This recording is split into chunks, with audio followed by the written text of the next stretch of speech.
1, 2, 3, 4. Screen time, screen time, screen time, screen time. It's my screen time too. Screen time. Hello, and welcome to It's My Screen Time Too, the podcast where two moms review the best and worst in children's programming, from Netflix reboots and YouTube shorts to Disney classics and Pixar blockbusters. We watch, you listen. Find out what you can tolerate watching for family movie night, what to avoid altogether, and what you'll want to watch alone voluntarily. I'm Katie. And I'm Deborah. And I have two kids. Jay, he's 7, and Kenny, he's 4. And I have 3 kids. Tony is 13 and going into 8th grade. And my twins are 10 and they're going into 5th grade. Bonkers. I know, they're so adorable, right? They are adorable. Can I tell you as a side note that Kevin has told me that I need to excise the word bonker balls from my vocabulary because he hates it. But I say it all the time. I don't feel like I've heard you overuse that phrase, but I don't live with you. That's true. Okay, go ahead. Sorry. We like to tell a quick story about how awesome or occasionally awful our kids are because in addition to being witty and incisive pop culture consumers, we're moms too. Katie, what have your adorable children been up to? Okay, so are you familiar with the parenting technique where you're supposed to praise the process and not the product? Like you're not supposed to say, oh, good job, this turned out great. You're supposed to say, you worked so hard on that. You know? Yes, I love your effort. Yes. Listeners, I know this is a audio medium, but we're both rolling our eyes because it's hard to do, right? Mm-hmm. So last weekend was dance recital weekend, and I, a known procrastinator, waited until the last minute to sloppily hem and alter Jay's dance pants for the recital. I bring them outside once I've cobbled together this like horrible, would not pass muster if you were not sitting in the audience from like way far away on stage. Kenny looks at it and he says, Mom, you worked really hard on that. Oh my gosh. That's so cute. Yeah. Oh, I love that so much. Did it make you feel good about the work you put into it? It did make me feel good. I mean, I was mostly just glad to have it done, but I felt good that like presumably he picked up that turn of phrase from me. So Yeah, probably. That's adorable. all right, how about you? What have your kids been up to? My kids just finished school last week, and so they've been home without any camp or program or whatever this week, and I am just very impressed with the amount of food that they eat every day and their ability to consume sugar. It's really astounding. Do you notice like big differences between the boys and Libby? Libby is the least picky eater, so yes. Libby is more willing to try and eat a variety of foods and her brothers are not as willing. Right. I guess I just, every time I'm eating a meal with other moms of boys, they're always like, just wait until they're teenagers. They'll be eating you out of house and home. And I was just wondering if there really is a difference in the consumption habits between girls and boys. I think that boys are socialized in a way that encourages them to have big appetites. And I think adolescent girls are not, when we were adolescents, we're not socialized to have appetites at all. I already love the energy you're bringing to this podcast. I feel so good about it. Well, let's talk screen time in the news. This week, we're talking about an article from The Hollywood Reporter by Lacey Rose. It's an interview with Chris Nee, who's the preschool TV creator of Doc McStuffins fame and lots of other shows. The interview starts out by discussing a bit how just 4 short years ago, Chris Nee had this huge deal with Netflix. They were developing like 5 different series in the Netflix pipeline, and now they're not working with Netflix at all. And the it's a really interesting discussion about what the streamers are getting wrong about kids television, how kids TV should be promoted and created differently than adult TV because little kids watch things and have different desires in their entertainment than adults do. So rewatching is huge, which is a big reason why we wanted to find good things to watch with our kids when we started the podcast, because we know that kids like to watch the same thing over and over again. And if it's something good, we're more inclined to sit down and watch it with them. If it's something bad, we're going to be way less tolerant of it. They're not necessarily into new stuff. An interesting thing that Nee talked about was how the Disney brand is so strong that if Disney puts out a new show or a movie or something, you like trust it because it's like a friend telling you about it. There's also quite a bit of discussion about how passive viewing, like the way we grew up watching television when things were programmed at certain times, like say after school or primetime television, you would just passively consume what was on, whereas now it's harder for the producers of children's content to get their shows in front of people's eyes because people don't know it's there. They're not necessarily searching for it in the way that the streaming production companies think they might be. Mm-hmm. What did you think about the article? I mostly just thought, thank goodness that there is someone out there making TV for the youngest kids, thinking so deeply about their needs and wants in such a smart way. I am sad that Chris Nee has parted ways with Netflix. I reviewed Ridley Jones, her like museum set Indiana Jones preschool show for a lightning round, maybe even a couple years ago. It's been a while. So I had watched quite a bit of it, although my kids never really took to that one quite as much. And then just recently started watching a couple episodes of Ada Twist Scientist because my kids had watched it at school. So I'm always just really pleased with the quality of her content. Again, I think she thinks deeply about the reasons she does things. And if there is a company that I can think of that would maybe be a poor fit for that, it would be Netflix, because I feel like they're about quantity, and you don't necessarily need to have put a great deal of thought into what is out there as long as there's a lot of it. Yeah. But I'm excited to see where she lands next and what she does next. And even though my kids are aging out of the preschool market and your kids are certainly out of the preschool market, I'm glad that she's still out there producing things. And I'll look forward to catching at least an episode or two here or there. Before we get too deep into this episode, I do have to say that we are currently testing the noise canceling abilities of our solid core doors, because we are dog sitting for a very cute but needy little puppy named Coco.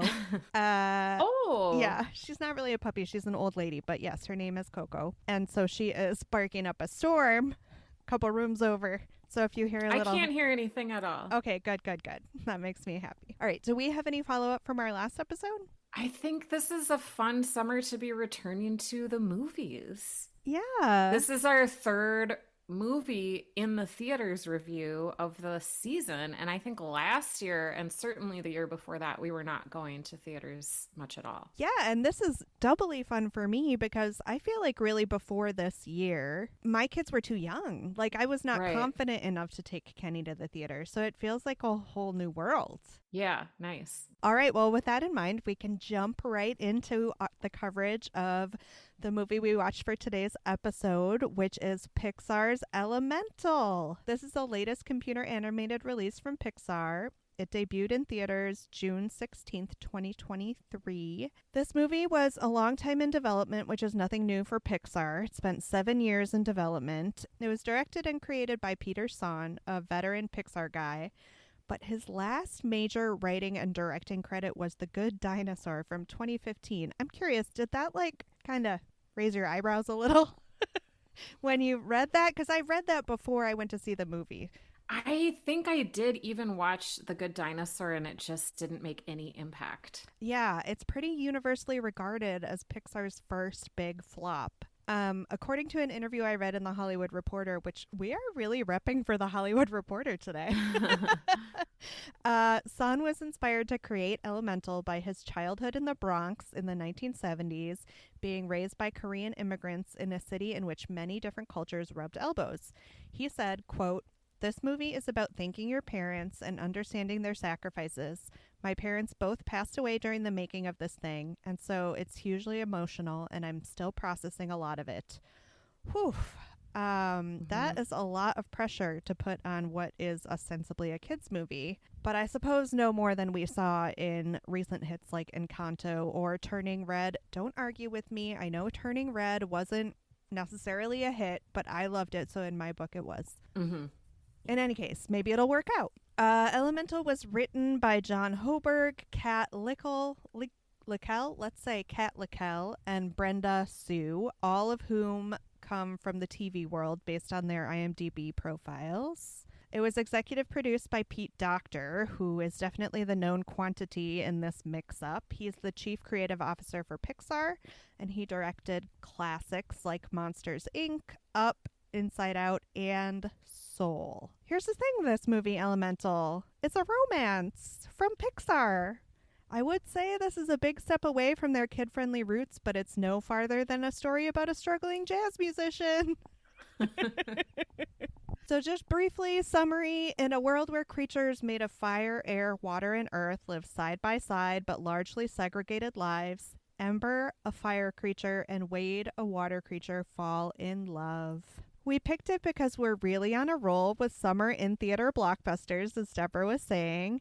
And for better or worse, Pixar movies still feel like a must-see. So we felt like we had to cover this one as soon as we were able to. Let's talk about our thoughts on the concept and plot. Do you like romances? Oh, yeah. I am like a romance lover. I will consume them in any form. I will read them. I will listen to them. I will watch them on TV and movies. I love a good romance. How about you? Nice. And I like a rom-com. I feel like they don't make rom-coms in the Nancy Meyers way anymore. Nobody's really doing that. I thought it was a weird genre for Pixar to explore. What did you think? Agreed. Like I said up top, it doesn't really feel like a kid-friendly genre, but then I thought back to like the Disney classics, which are all about like Prince Charming coming to get the princess. Like, isn't that kind of a love story? What made that so much more on the surface, to me, attractive for kids? Whereas when I saw the plot of this, I was like, kids will never like that. I'm not sure. That's a good point, that like all the Disney classics are romances. I thought that the director's influences that he cited are very interesting. Guess Who's Coming to Dinner, which there was like a Ember goes to see Wade's family for dinner, and it was awkward. Mm-hmm. One of the uncles was like, "Ooh, you speak very well." Moonstruck, You've Got Mail, Amelie, My Big Fat Greek Wedding, and The Big Sick. Those are all great movies, but they're not kids' movies. What did you think when you saw this list? Did you see this list before or after you saw Elemental? I saw it after, so it all clicked for me, but... Again, it just added to my trepidation going into it. I was really worried. So did you like the film overall or not? I think this speaks to my evolution as a person and a parent, because it was really hard for me to separate my personal enjoyment of the film from whether or not I felt like it worked for the audience it was intended to work for, which is everyone. Like, they want a four quadrant hit, right? Mm-hmm. I liked it fine, but I am a grown-up who can watch any of those previously mentioned romance movies and would watch all of them before I chose to watch this again. How about you? Did you like it? I think I went in with low expectations because I saw Across the Spider-Verse for our last podcast, and I knew that I was going to like that way better than any Pixar movie ever made. So I enjoyed it a surprising amount. The cast and characters are really fun. I thought that the concept of all these different elements, so fire, water, are the main characters, and then there's our clouds Mm-hmm. and trees, earth. Yeah, Earth, I guess. Yeah. Yeah, and so those are more minor characters, but we still get it's such a wide range of like what they can do in this animated world.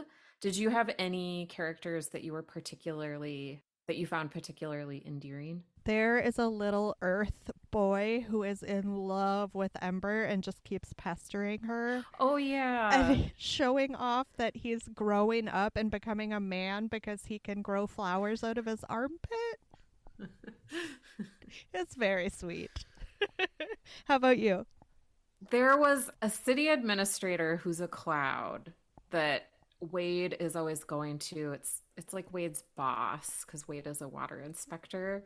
And this cloud is like a super officious personality. And it reminds me of a city council member that's always in the news in Minneapolis for just being like a crank during city council hearings. And so I enjoyed her character very much. I also liked Wade's interactions with his mother, voiced by the wonderful Catherine O'Hara.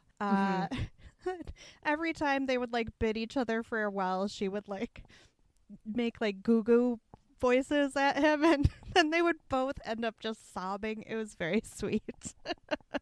That was funny. Can we just jump back for a second and talk about the main couple? Because I Oh, of can't help course. but notice that in talking about the characters that we liked, neither of us were immediately like, whoa, that Ember and that Wade were really compelling.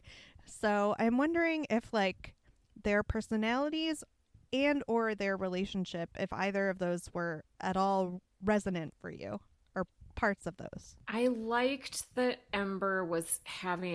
I liked Ember's predicament that she's in. Like, she's supposed to inherit the fire shop that her parents worked so hard to start when they like immigrated to Element City, and they've been like ostracized and kind of persecuted by the society, and she's supposed to keep this going, and she just doesn't want to. And so I thought that that was a very interesting and compelling story to explore. And then I think so for the longest time in the movie, like Wade and Ember don't touch, even though they're very attracted to one another, because you think like Wade is gonna put out her flame and she's gonna like evaporate him.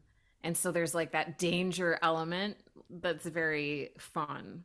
Like, it just builds and builds the tension, which I thought was very effective in terms of like propelling the plot forward. Did you think that there was a compelling reason why Ember would fall for a guy like Wade? Because he's so drippy.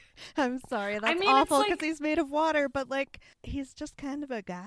I know, but it's so opposites attract, like literally opposites attract, because she's got an anger management problem. Fair, and he just goes with the flow. Oh my gosh, the water puns they just keep coming.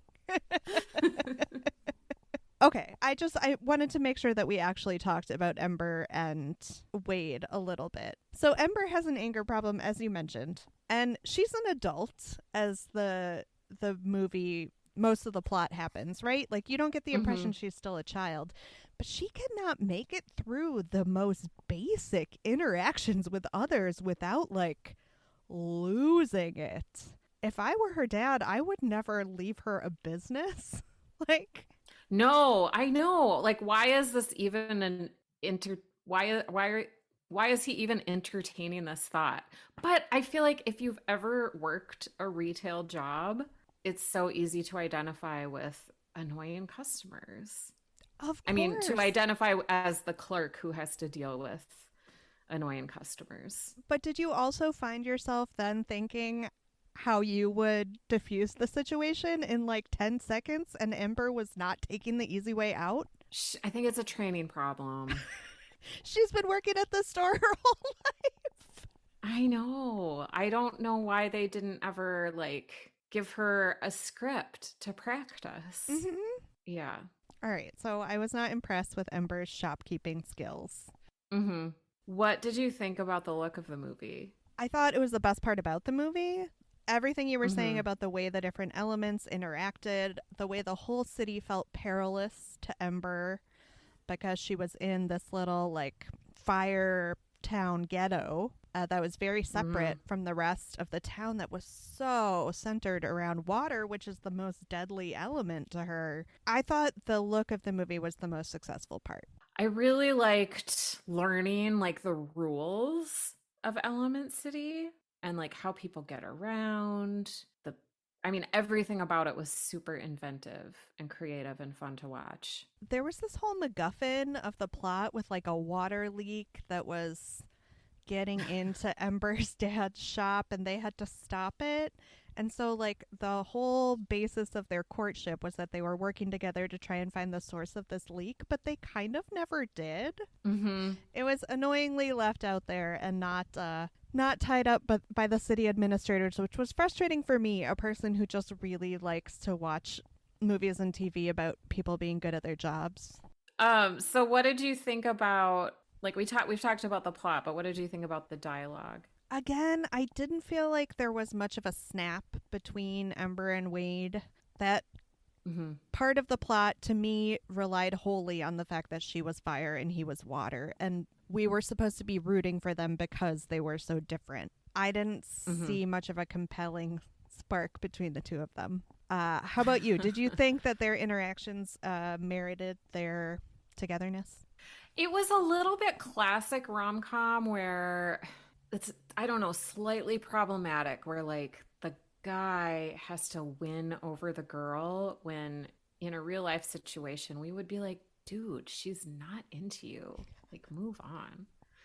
It was also like, oh, he's got to teach her to loosen up and be a chill Mm-hmm. person, which is another trope from the rom coms, especially of the early aughts, that I'm sick of seeing. Mm-hmm. Yeah. If it were real life, you would hope that she meets like somebody who's really into CrossFit and can teach her to challenge her anger into like Something constructive. physical fitness Yeah. competition or something. Like get her a good outlet for it. Just reading the little bit that I did before, because I was trying to stay away from reviews, but like reading interviews with the director and everything, it sounds like the part of this movie that he was most passionate about was the father daughter story. And you could Mm. tell, like, that felt so much more resonant than the romance, which is weird because on the surface, like, it was sold as a romance, right? Mm-hmm. Yeah. And I guess Wade does encourage Ember's like artistic side, but I felt like that was not her main personality trait. Her main personality trait is she's a hothead. Yeah. Okay, do you want to talk about there wasn't really choreography, but there was a song that was used in the montage that like shows how Ember and Wade develop their relationship. You Shine, I think it was called, something like that. Oh, wow. I totally was not paying attention. Tell me about it. It was like a little bit pop, a little bit cheese. It was cute, but I don't know. I wouldn't like run out and buy the soundtrack. It's not like well, it wasn't a musical. It's the top 40 single that they would pull from the movie like they always used to when we were kids. Yes, yeah. What did you think about the structure and the length? It came in at 1 hour 49 minutes long. I guess it speaks to something that it didn't feel overly long to me. I do think that there was a bit of a balance problem, again, between the romance and the father daughter story. I also think, in general, the whole different cultures rubbing up against one another with sometimes mixed results was tackled a lot better in Zootopia. Have you seen that one? A while ago. Yeah, I feel like for me, that was a more successful sort of everybody's a fish out of water because everyone's together kind of story. Mm-hmm. I don't know. What did you think about the structure and length? I thought the plot, like I had said earlier, like kept moving forward and it didn't drag at all. I didn't think it was too long. There were so many previews before the movie that I like forgot what movie I was seeing, which is exactly what I want to happen when I'm in the theater. Yeah, I think when we're done with our main segment, I need to have we need to talk a little bit about the previews because I have some thoughts. I have a couple of questions that my kids brought up after we saw the movie. What element would you want to be? Ooh. if you lived in Element City. I mean, just for like the ease of getting along, it seems like it's probably best to be water. Mm-hmm. Water I or think earth? I think I would choose to be a cloud. Yeah? Yeah, you could float all over the place. Okay, and then we stayed. Okay, this might be a little bit of a spoiler, so forward like a minute if you're haven't seen Elemental yet. We stayed through the very end of the credits because my kids wanted to see if Ember and Wade had a kid because they wanted to see what a child of the fire and water element would be like. Did they? No. And so we had this like long discussion about would it be like a mix of those two elements, or would the child be either fire or water? Or would it be steam? I feel like steam would be difficult to personify in a way that looked different from the clouds, just from a Mm-hmm. character design standpoint. So Mm-hmm. come with me on this journey. What if it was like a pot of boiling water, but the pot was taken away? So, like, you could have kind of like the blue flame by the feet, and then the rest of the body Ah, is just kind of like constantly roiling. yeah, interesting. Well, we felt a little bit miffed that we didn't get to see this, but then you get to practice your imaginative you get to practice your imaginative skills. Well, what do you think? I don't know. So let's talk about our thoughts on the Pixar of it all. This is Pixar's 27th feature film, and the vast majority of them have been hits, but there are some clunkers. Do you want to talk about what you think of as clunkers? Okay, so I just made like a little rundown of the ones that I personally think of as the clunkers. You've got Mm-hmm. Cars 2 and Finding Dory, which were not for me, but they served a young audience well. So I feel like in some sense they understood the assignment. Mm-hmm. Monsters University, which to me is where they start to stray into the whole why would kids even be interested in this territory? The Good Dinosaur, which we mentioned earlier. I think I've tried to watch this movie multiple times and quit out of boredom or just like forgot what the entire plot was. Mm-hmm. And then you have the troubling recent trio of Onward, Soul, and Lightyear, all of which have come out since 2020. Yes, we've had Luca and Turning Red, both of which were great, but the fact that so many of their bad movies have come out in such a short span is troubling. I think they have a release problem. Why did they go from releasing a movie every couple of years to releasing two a year? I just think it's too many. Yeah, I wonder what the motivation for that is. I tried to avoid reading reviews, but I did see a headline about how the box office numbers were disappointing for Elemental, but I don't think that makes it a bad movie. I think for me, this is more of a Turning Red movie. Like, I enjoyed it. I think it's good. I would watch it again. I would recommend it. It wasn't like too existential, like in the way that Soul was. Right, right. Because that one I feel like was dressed up like a family film and then ended up just being too heavy. Yeah, yes, exactly. So I hope that the box office numbers don't make people not want to see this because I do think it holds up, or it's going to hold up. But I think it'll hold up just as well on your TV screen. Like, I don't see them getting any sort of bump in the theaters. I don't think there's a super compelling reason to see it on the big screen. No, Across the Spider-Verse definitely is a good one to see in the theaters. This one I don't think you need to. Yeah. Any more thoughts on how we think Elemental will shake out in the Pixar canon? Mid, I mean, I think if you are talking to people who are obsessed with box office numbers and how much money it made, it'll probably shake out towards the bottom. But I think artistically, it'll probably be looked at as a mid. Oh, before we move on to our evergreen questions, what did you think about the short at the beginning? Oof. I never saw Up in the theater. I Uh-huh. only ever saw it on a TV screen. So my first question to my husband, who loves Up, it is his favorite Pixar movie, was, did it always look that bad? Or like, was that like a intentional change because the technology has changed so much? Everything about the character design of Carl, his name is Carl, right? I think so, yeah. Was so caricatured. It looked so artificial. There was just something bizarre about the sheen of it. Mm-hmm. I don't know.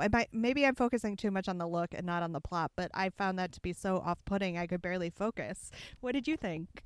I didn't love it. I thought, like, why are we watching this old guy? He's not my favorite Pixar character. Neither is the dog.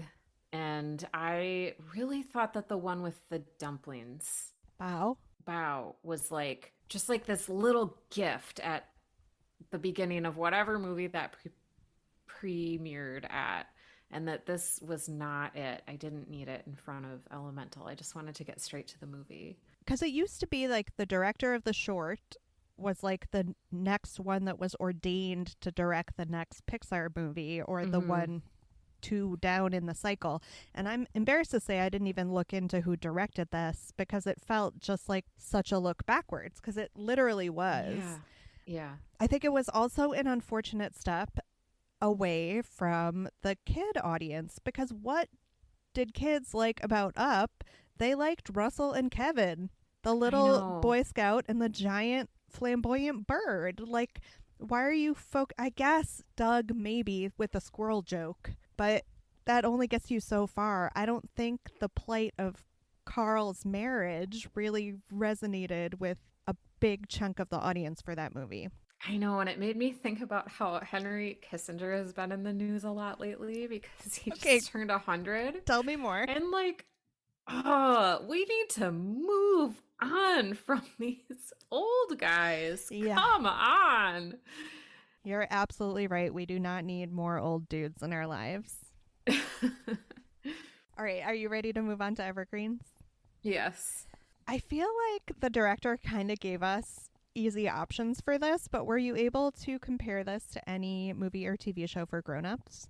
Romeo and Juliet is an obvious, to me, inspiration because it's, star-crossed lovers. We think that they're going to kill each other if they ever have physical contact. And then it also made me think of the series Unorthodox, which is based on this memoir by a woman who left like Hasidic Judaism to like enter the contemporary modern world. Did you ever watch that? I loved that show. It was so good.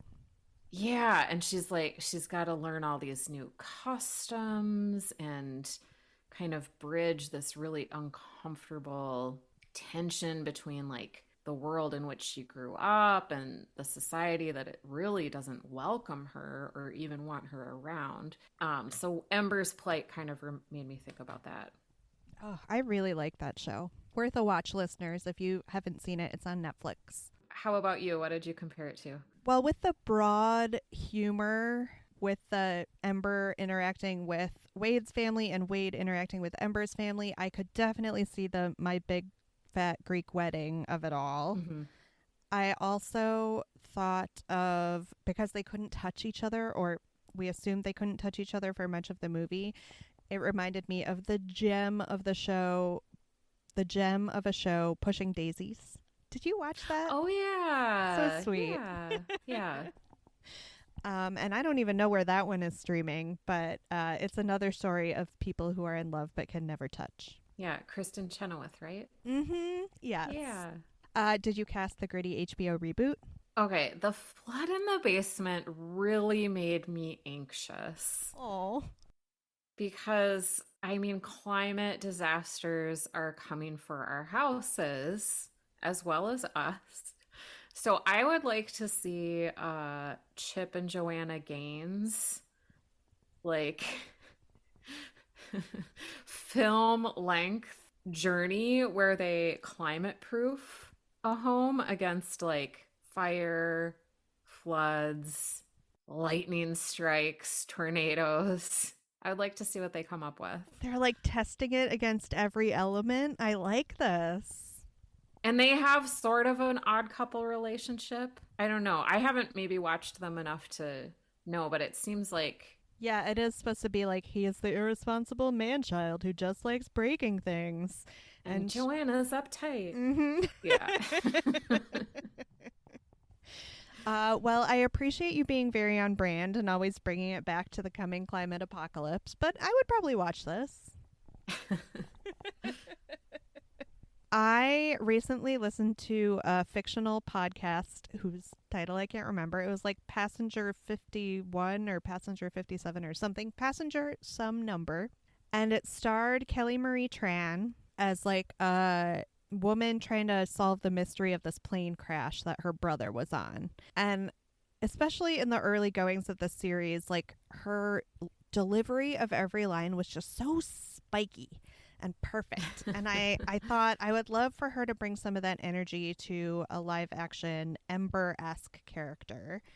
And then I was thinking about like who could be a good counterpart to her. Kevin was saying that like the vocal cadence of the actor that did Wade reminded him a bit of a Zachary Levi, but I decided that I would really like to rewrite history and cast Kelly Marie Tran and John Boyega as the Wade character because they were kind of an aborted relationship from the Star Wars series that unfairly never got going, and I would like to correct that.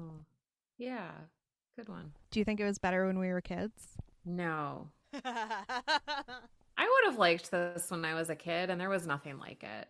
Yeah, I was definitely watching inappropriately mature for my age romances instead of this. But like I'm glad I saw those movies. I don't think I was harmed. I think they were formative. Probably in a way that a lot of these romances that Son cited as inspiration were formative for him. So it's probably a wash for me, to be honest. Would you ever watch this alone voluntarily? Probably not. There's a lot of other movies I want to see. Yeah, and I think I would almost like choose other romances to watch with my kids too. Which brings us to 10 seconds on whether this is good for our kids. What did your kids think? Did they all go see it with you? Tony refused because he said he's not into rom-coms. Which, fair. He's a 13-year-old. Allowed to have his own opinions. Libby and Nate both really liked it, and we all had fun watching it. So I think it's fine. It's maybe... I'm always on the lookout for like scary content because my kids didn't like that when they were younger, but there wasn't too much that was scary in this. So I think it's, I mean, maybe a little long for younger kids, but there was nothing in it that was disturbing. Yeah, we took both boys to it. I'm going to go out on a limb and say that there just weren't enough gags because the larger themes are less geared towards kids. Pixar, stand by. That I feel like they didn't necessarily balance it with enough humor. They balanced it with a lot of visual flair, which I think could work for some kids, but not for all, and maybe not for the particularly young. There were some funny moments. Yeah, but just not enough for a balance for my kids' age range, which again is 4 and 7. So ratings? I'm gonna give it a 4. I'm going to go 3 because I'm always meaner than you. All right, before we bow out, can we talk trailers? We should have done this at the top of the episode. That would make more sense. But as you said, there were a ton of trailers. Were there any that got you excited? Okay, my kids really want to see Teenage Kraken. I'm not too thrilled about that one. Oh, I am so excited for the Barbie movie. I cannot wait. Yes. This was a really long trailer that, like, I saw the, what movie did they spoof? In the Barbie trailer? 2000 Space Odyssey. Oh. I saw that 2000 Space Odyssey spoof trailer. But this one, they actually, like, reveal more of the plot, and, like, Will Ferrell is in it, and Kate McKinnon is in it. It looks so good. And then I cannot get my kids excited about this, so I might have to go see Teenage Mutant Ninja Turtles in the theater by myself, and I am not going to be embarrassed. That looks really good. It does. I love the twist that they're putting in that they actually seem like children in this version. But I also think that for whatever reason, Teenage Mutant Ninja Turtles is like the one unrebootable franchise from the millennials' youths. Like, it just is not happening. Like, stop trying to make Teenage Mutant Ninja Turtles happening. It never resonates in all of its new iterations. I don't know why they keep trying. You don't want to see it? I think it looks fun. The animation looks really artistic. The dialogue seems funny. But it could be one of those trailers where they show all the funny parts. Fair. Those 3 minutes. Did they show a trailer for the new Paw Patrol movie in front of yours? No. Deborah, it looks so good. Please, can I tell you that I was guffawing out loud during a trailer in a packed movie theater?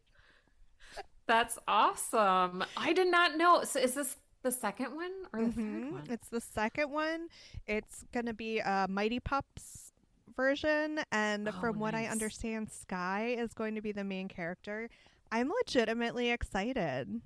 When is it coming out? I think fall. Holidays? Yeah, but I would have to check on that. Don't quote me on that one. The other trailer that we saw was for the new Haunted Mansion movie. Did that one play before yours?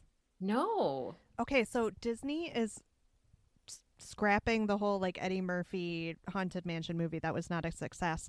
They're doing a new one starring Lakeith Stanfield.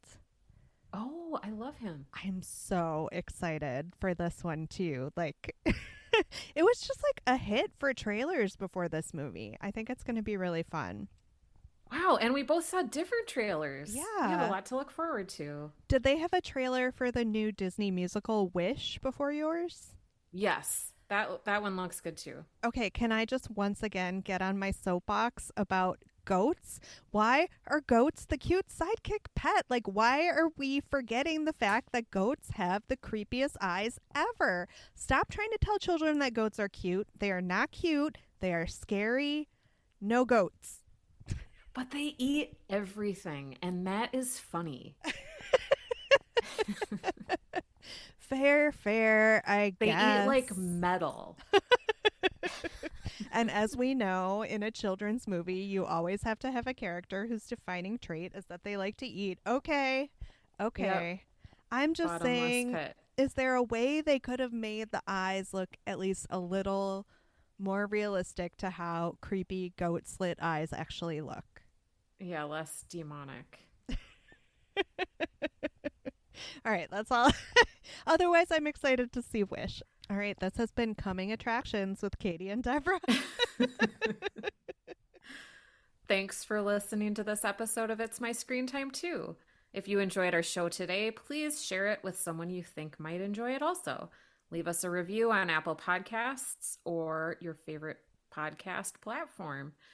You can find us on Facebook, Instagram, and Twitter at MyScreenTime2 or send an email to myscreentime2@gmail.com. We'd love to hear your show or movie suggestions, article recommendations, or just general comments. Our website is myscreentime2.com. Our theme music was composed and performed by me and my adorable children. Our podcast is produced by Katie. You can hear more from us on our other podcast, Spock Talk, where we discuss the life and legacy of Dr. Benjamin Spock and the history of parenting advice. Tune in next time for more real talk about the movies and TV we watch with our kids because we have to and sometimes because we like to.